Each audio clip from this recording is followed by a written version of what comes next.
Hey there, my name is Nicola, and welcome to Who We Are. Who We Are is a show that highlights women who are living purpose-driven lives and who have committed their lives to seeking excellence. And their stories are one that impact their generation. I have the pleasure today of introducing you to my guest, Janis Leacock. Janis, welcome to the show today. Thank you. Thank you for having me. You're so welcome. As we know, this is Breast Cancer Awareness Month, the month of October, and Janis is a breast cancer survivor. And she has an incredible story of overcoming, of recovery and strength that I'm excited to share with you all today. Janis, as we know here in the United States, breast cancer is prevalent, and I read some alarming statistics on it earlier today as I was reading through my notes, and it turns out that in the United States, 1 in 8 women is going to be diagnosed with breast cancer over the course of her lifetime. I won't say that she has a chance to. 1 in 8 women will be diagnosed with breast cancer over the course of her lifetime, which is alarming to say the very least. And also here in the United States, breast cancer is actually the second most common cancer of all the cancers that occur in women. It's second most common in women. So that's according to the CDC. So with those statistics, I think we need probably even more than a month of awareness for this, but we got to start somewhere, and let's just have the conversation about your personal story. I want you, in your own words, to tell us a little bit about you, about your background, and then also tell us how you became to be diagnosed. Okay. Well, as you mentioned, my name is Janis, and I am 37 years old. I am an attorney, I'm a mom, and I'm a wife, and I was kind of just living my best life.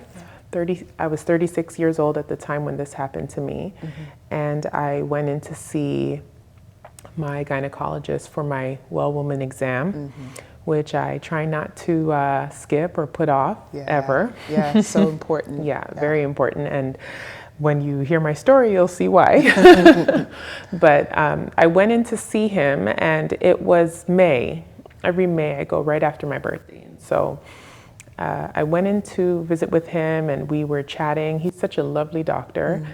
And I was telling him about a trip that I had just went on. I had went to Paris and Amsterdam.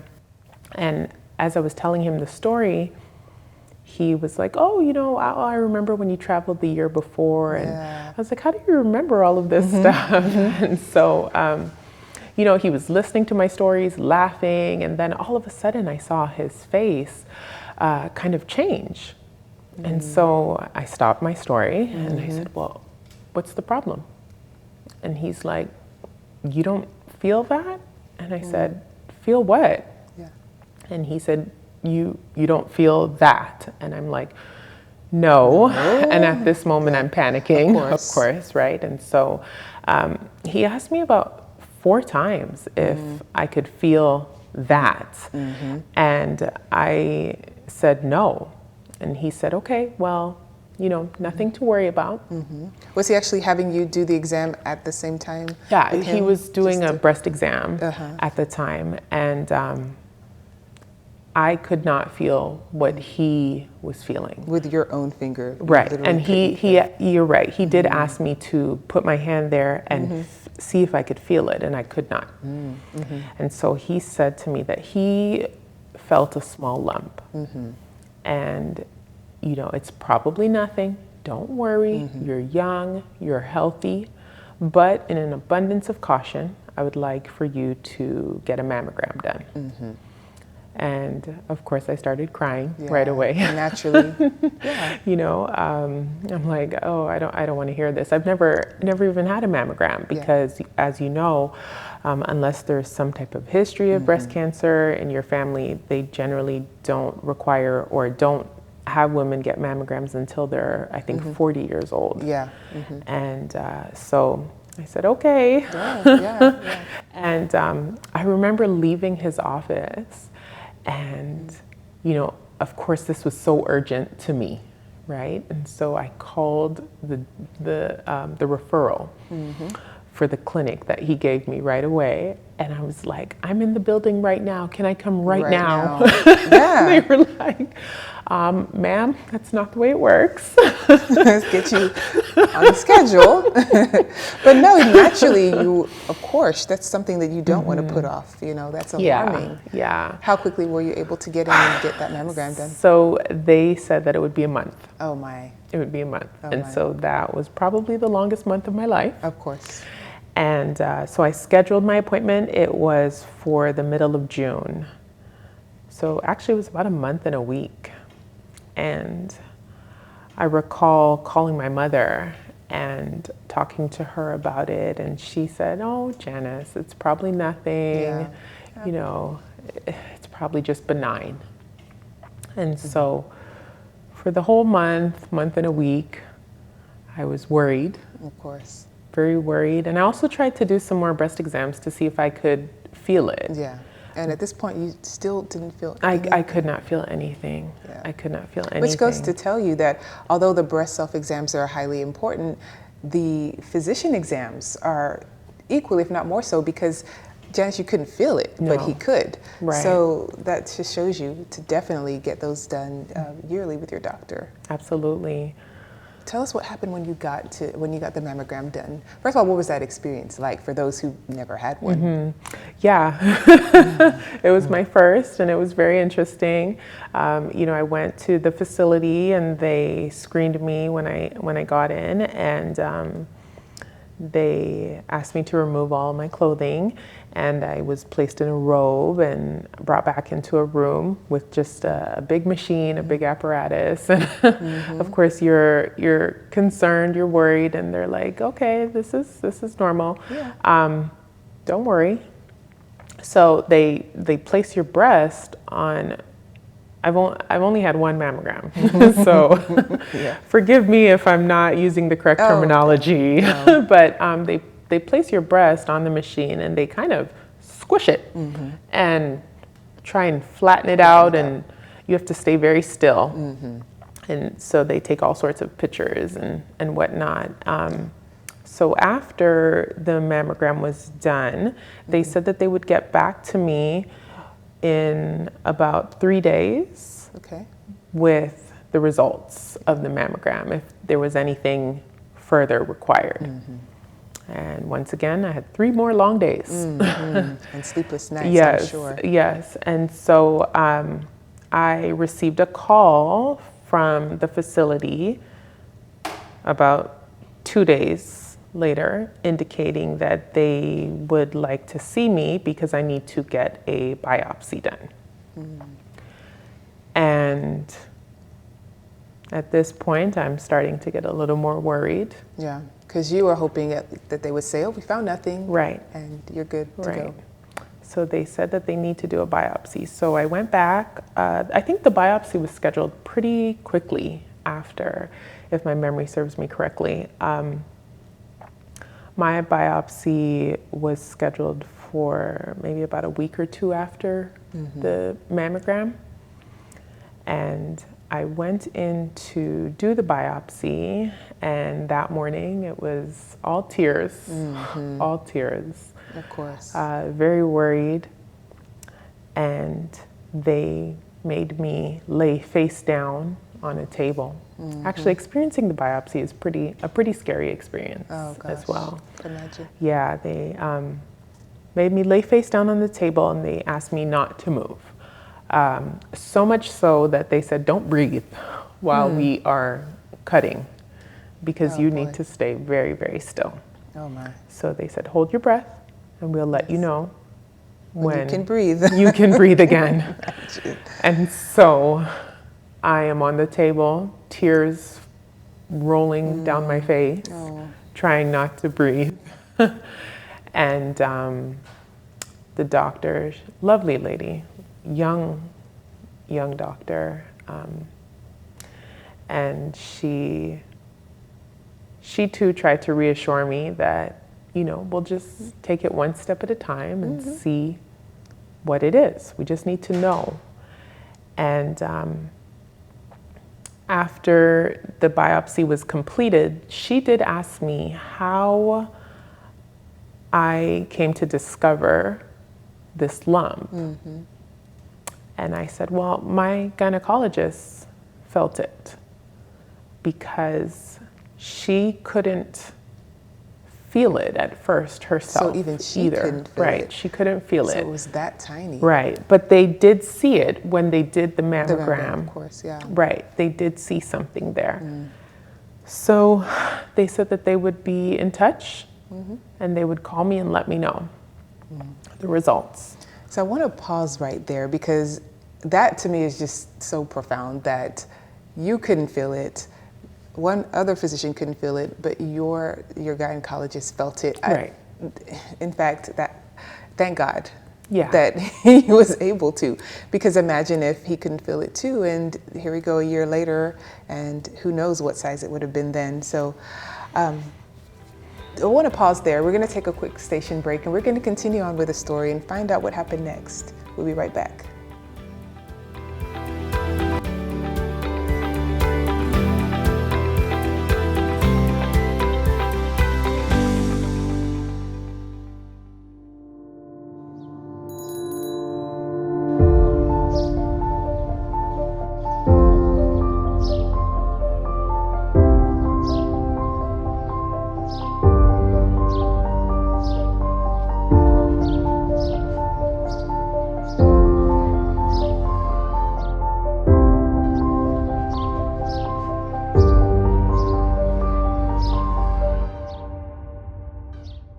Hey there, and we are back. This is Who We Are, and I've been talking to Janis Leacock, my guest today. She is a breast cancer survivor, and right before the break, she was letting us know how she was diagnosed with breast cancer, the biopsy that she had, and we're gonna get into the story now. We're gonna talk about what the next steps were for you in the process. So you were letting us know that you had your biopsy done. What happened next? Yeah, so after my biopsy, I had my biopsy on a Monday, and they said that they would get back to me in a couple of days with the results. The next day, which was Tuesday, I had just picked up my daughter from daycare, and I just put them in the car, and then I saw my gynecologist. I saw his name pop up on my phone. And I answered the phone, and I knew right away something was wrong. Then he went on to ask me, would I like to come into the office to get the results, or would I like to hear it over the phone? Right away I knew something was wrong. So I said, just tell me. Just tell me right now, please. I can't take any more. Of course. And so he told me, and I remember screaming. Oh gosh. With your Outside. daughters Yeah, in the they car. were in the car. They were in the car, but I screamed loud enough that they could hear me, and then I was crying. So of course they saw me, and I said to my doctor, I said, I am not processing anything that you're saying to me right now. He was trying to tell me what stage it was, what my options are, and I said, I'm not hearing anything you're saying to me right now. Please, I'm going to hang up, and if you could please call me back and leave a message on my voicemail, because I cannot process this. And so he did call back, and he left a long, detailed message on my voicemail. Also asking me to call back the office to get some more details. But of course the girls saw, and so. What was that like for you to have to tell them, Mommy has breast cancer? Yeah. First of all, how old were they again? At the time, they were, I believe, 5 and 4. Oh, so young. 5 and 4, maybe 3.5. 5 and 3.5. Yeah. And so I heard the news on a Tuesday, and I'm a very decisive person for the most part. Yeah. And I think that played a role in how I made a decision here as well. I spoke to a very good friend of mine who's a physician, and he asked me a few questions, and he kind of really helped me to process this. I remember him saying to me, Janis, the good thing is that you found the cancer didn't find you. No, yeah. And he's like, because had the cancer found you, it would have been symptomatic already, meaning that it's probably spread and whatnot. So you found the cancer, you're in control here. And it's important for people to know that they are in control. This is not something that has to take over your life. It happened, and you did, thank God you found it soon, before it had a chance to get symptomatic. Yeah, I don't think I mentioned which stage I was. My doctor said that I was actually a stage 0. I didn't even realize there was a stage 0. So he said, even though I'm a stage 0, I need to have surgery. I need to do something. You can't just let it sit there. Did he tell you exactly how large the lump was? Yes. How big was it? It was 0.04 centimeters big. 0.04 centimeters. Like smaller than a grain of pepper. Okay. So when you think back to when the doctor was asking me, you can't feel this? How could you? Nobody could feel that. How could he? I believe it was nothing but the grace of God. It was. Nothing but the grace of God. Because nobody else felt it. I couldn't feel it. It was difficult to detect with the mammogram. Yeah. Wow. So it was a miracle. It was a miracle. Absolute miracle. And I went back to thank my doctor, of course. And he was so humble and so gracious. And he said, you know, it wasn't me. It was God. It was God. He knew. It was God. And,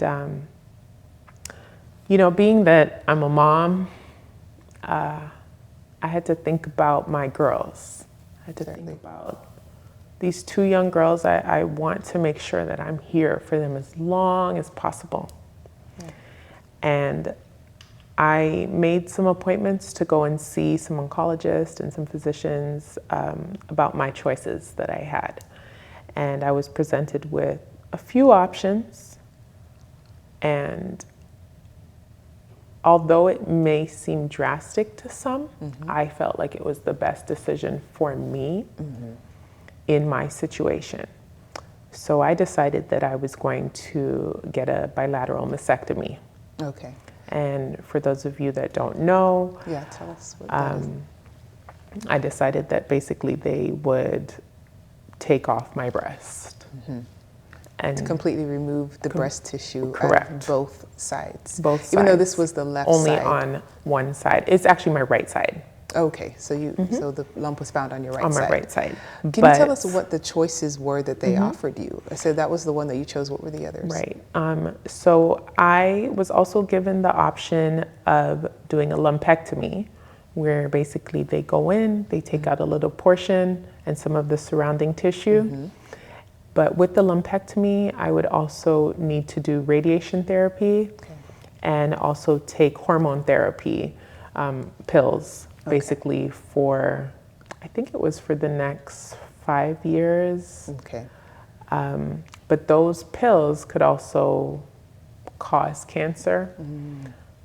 And, you know, everybody's lifestyle can cause them to make different choices. Because with a bilateral mastectomy, the recovery is also longer, and it's obviously more drastic. It's major surgery. Right, major surgery, you know, and so, but for me, I wanted to, when I heard the probability of it returning, personally, I decided that I wanted to do a mastectomy, a bilateral one at that. The other thing is, I know it was only on one side, but I didn't want to, I was told that if I only did one side, I would also need to continue to monitor the other side, and that I would need to continue to get mammograms and whatnot. The doctor told me that I could get implants after, so it's not like it would be noticeable that I did yes. it.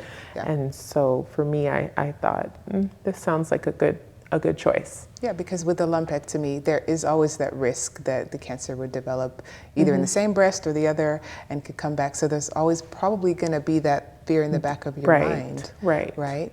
And I think that's one thing that we do need to highlight, what you just said about the double mastectomy. A lot of people, and I know back in the day, it wasn't as cosmetically beautiful as it is now, and it wasn't always a case where you could say, okay, am I going to look normal again? Right. Nowadays, it's an implant. It's literally removing all of the breast tissue. Correct. And giving you was it saline or silicone implant? Yes, I did silicone. A silicone implant. And you'll meet with a plastic surgeon and they'll go over all of your options with you. Yeah. And if they can put you back to, I guess, normal or better than before. Better than before. Which is an added plus.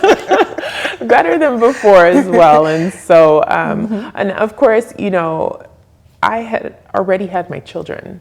So that was another thing for me. It was a very easy decision, I felt, for myself. Oh, yeah. And so a lot of people, a lot of family members and friends, some thought I was being a little drastic, but it was the best decision for me. It's a personal decision. Absolutely. No one can tell you what you should choose. You're just given the options, and of course, I'm sure you prayed about it and felt like this is the right thing for you. Right. So I was scheduled a month later. I made my decision very quickly as well.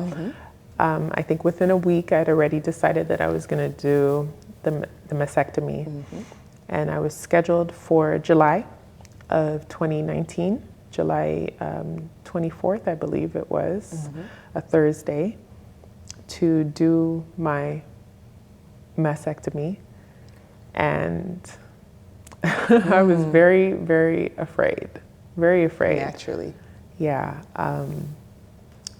I remember, you have to go to the doctor, to the hospital the day before, and they do all sorts of drawings and whatnot on you. Diagrams and they make you bathe in a solution, a sterile solution the night before, and no eating, of course. You're about to have major surgery. Of course. And so when I got up that morning, I'm not sure I slept. I'm not sure I slept the night before, but after I rested my eyes for a little bit, when I got up that morning, I remember being so afraid. I never had surgery before in my life for anything.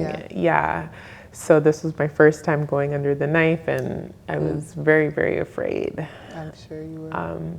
But when I got to the hospital that morning, my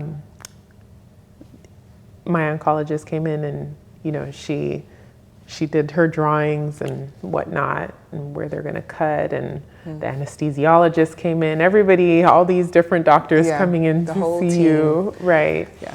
And right before I was about to go into surgery, I remember my breast surgeon coming in, and she said, I was in there with all my family members, and she said, okay, we're ready to go. We're going to get started here in about 30 minutes or so.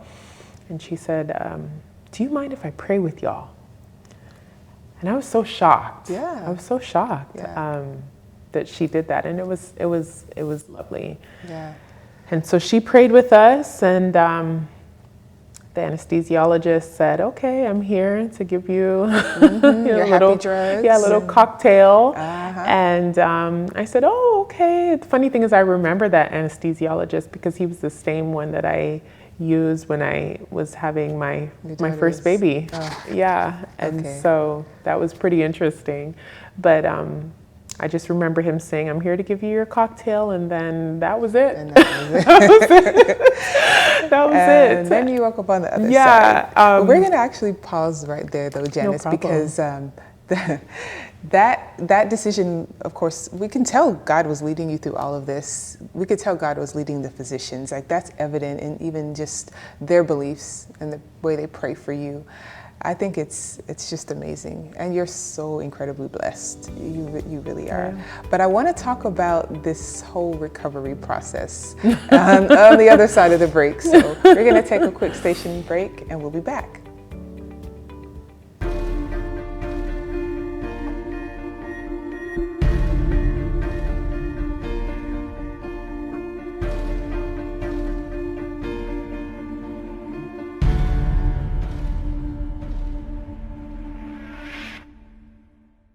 Hey there, we're back. This is Who We Are, and I've been speaking to my guest today, Janis Leacock. She is a wife, a mother of 2 young daughters, and her life was completely changed last year when she was diagnosed with breast cancer. She has been letting us know the whole decision that she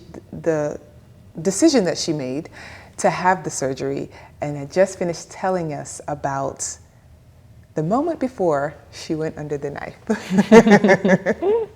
So Janis, let us know what happened. You were there in the OR suite, you got your drug cocktail, your anesthesia cocktail, and what was it like those first few moments when you woke up after the surgery?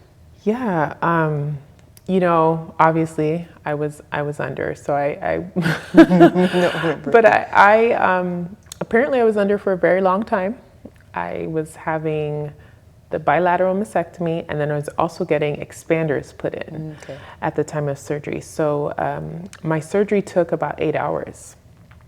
And the expanders are pretty much like a plastic bag, if I can just use layman terms, like a plastic bag that they put inside of your chest. And after, you will visit with your plastic surgeon, and then he slowly expands you and makes you bigger. And so it's, like when you stretch a shoe, and they put that thing in there and they keep it in there for a while, and then when they take it out, voila. Exactly. So that's what they have to do, because they took out all my breast tissue.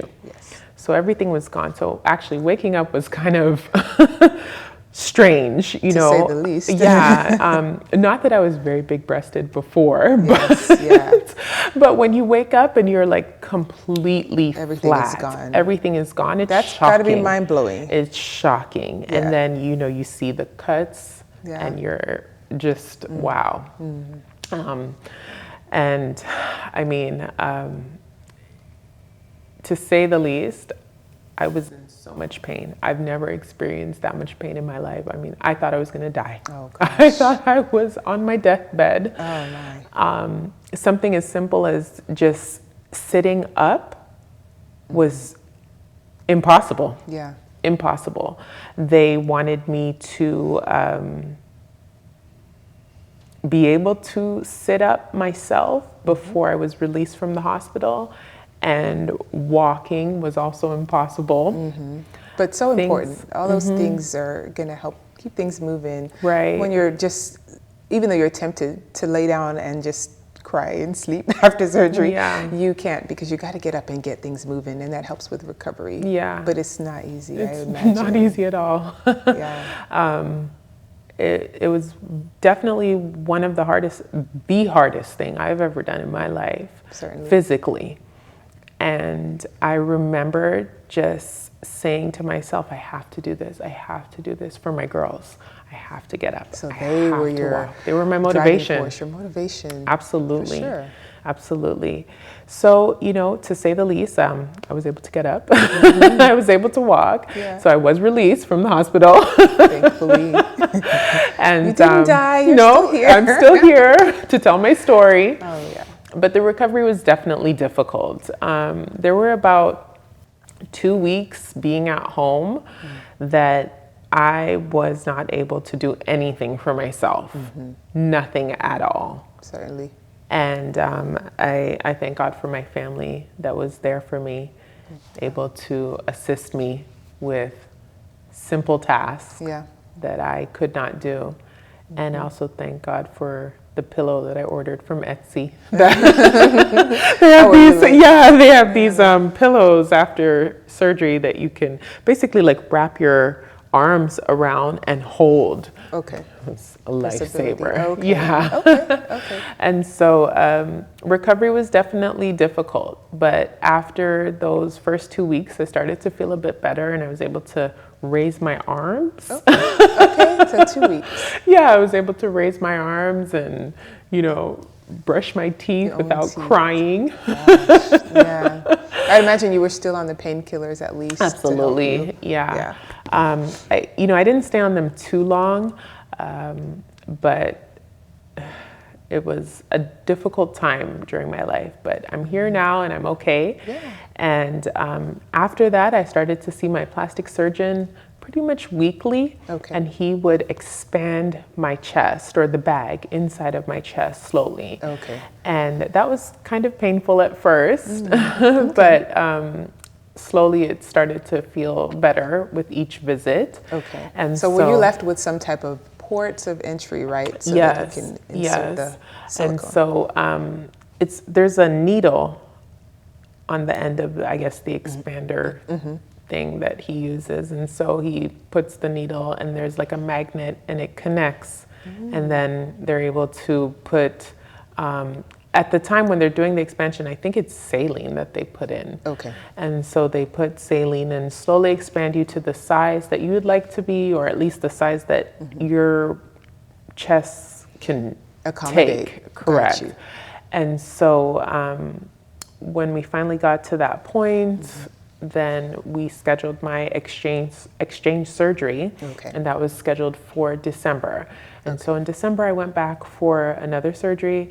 It definitely was not as major as the mastectomy, but it was an outpatient surgery. And so basically they have to go in and cut the same spot. And so for me, I'm not sure if people are aware, but when they do the surgery, they do 2 cuts. Well, because I was doing it on both breasts. Right. They do a cut. It's probably about 1.5 inches. Okay. Long, and right underneath. Okay, so it's not visible. It's not visible at all. Okay. And so they had to cut the same place. So I was a little nervous about that. I'm like, you're cutting the same spot? And my plastic surgeon was like, well, do you want me to cut a different space? What's 4 scars when they can only have 2? So I was like, no, I'll take the same spot for $200, please. So so they cut the same spot, and then they took the expander bag out, and then they put the implants in. Okay. And then stitched me back up, and here I am today. Wonderful, wonderful. Yeah, so from here, I would imagine you just have to keep up with is it your yearly gynecologist appointment? Right, of course, you need to do that. That's separate. For me, because I chose the mastectomy, I do not have any tissue inside of my breast. And so I do not have to do any mammograms anymore. Wonderful. Yeah, but I do need to go and see my breast surgeon twice a year for the next 5 years, and then once a year for the rest of my life. And so they'll just keep watching me. And I remember when I was speaking to her, I was asking her, well, what is it that you're doing at these appointments? And she's like, well, we know what we're looking for, but just make sure that you come in, and we'll monitor you and make sure that nothing comes back again. Okay. And let's talk a bit about the BRCA gene, because I know you mentioned in the break that you are negative for that gene. Tell us a little bit about what that is and the significance of it. So there is genetic testing that you can do to determine whether breast cancer is hereditary or not. Okay. And I did the genetic testing, and it turns out that I am negative, which is an amazing thing. I'm very happy about that. So it was kind of like a fluke, I guess, I remember my breast surgeon saying to me, 1 in 8 women will get breast cancer. And so you can sit there and you can cry and you can ask yourself, why? Why me? Why did this happen to me? But she said the real question should be, why not you? Why not you? Why not you? Because 1 in 8 women will get this. And so I was one of those women. And for me, it's not hereditary, so I thank God that it's not. But seeing that I have 2 girls, and now when they go in for their appointments, and there's a question on the survey or health history, the health questionnaire that they do when they ask, does breast cancer run in your family? The answer for them is Yes, unfortunately, because their mom had breast cancer. So they will monitor them very closely. Starting at the age of 18, they'll probably start getting mammograms done. From age 18? Yeah, just to make sure. They want to monitor them because there's a history there. Has anyone else, any other females in your family had breast cancer before? You were the first one? I am the first one. Yeah. I am 1 in 8. Yeah. So that just tells you the importance of getting it. And also that chromosome test, the BRCA test. Ask your doctor for it. Get it done. I think everyone should know where they stand if they have that gene or not. So that's a really great point that you brought up. Yeah, and I mean, just to kind of summarize what I experienced, and if I could say something to, somebody else who might be sitting in my shoes. I was 36 years old when this happened to me, and of course I felt like I was invincible, and like nothing like this could ever happen to me, not me, never. But I think it's very important to make sure that we do our regular routine checkups with our physicians. And not only that, but when you feel something or when something is brought to your attention that there's a possibility that you could have something, I think it's important to follow up, because I could have ignored it. I could have said, well, I'm 36 and breast cancer doesn't run in my family, so why would I go and waste time and money and get a mammogram done? But it's important. It's important to make sure that we're taking care of ourselves. Self-care goes beyond just going to the nail salon and the hair salon and whatnot. It's about our health as well. And so that's what I would say. And that's it there. You hit the nail on the head. Self-care is utmost important. And like you said, our health is number one. If we don't have our health, what do we have? If you're not healthy enough to go to the nail salon or get your nails done or take care of your family, you have nothing. It's so true what you said. Put your health first. I want to thank you so much, Janis. I appreciate you coming here today, telling your story. I know it wasn't easy. I don't think that you've actually said it to the whole world before like you did today, but you are an amazing woman. You were so brave. Everything that you went through I know was not easy, but here you are smiling today, looking gorgeous, looking beautiful, in perfect health. And I thank God for that. And I thank you so much for having the courage to be here. I want to thank our viewers today for tuning in to this important topic. It's one that touches all of us, even if you're not a woman. You know a woman, you have a mother, sisters, a wife, a girlfriend, or whoever. Tell someone, especially in Breast Cancer Awareness Month, about the importance of doing self-breast exams and going to the doctor and getting your yearly visits done. I think the CDC recommends that women at age 50 should start getting yearly mammograms, but it also says that at the age of 40, if you feel like you're at a risk, if you're average risk, and certainly if you're high risk, to start getting them yearly at age 40. It's something that any woman can do, and especially just be mindful of the fact that even if you don't feel anything, something could be there. Like they say, an ounce of prevention is worth a pound of cure. So prevention, prevention, prevention, and early detection does save lives. I'd invite you to follow us on our social media pages. Please like, subscribe, and follow us on our YouTube pages, our Instagram page, and also on Facebook. And if you too would like to be a guest on our show, please email us. We'd love to hear your story and tell your story as well. Once again, thank you, Janis, for being here, and thank you for watching. This has been Who We Are, and we'll see you on the next episode.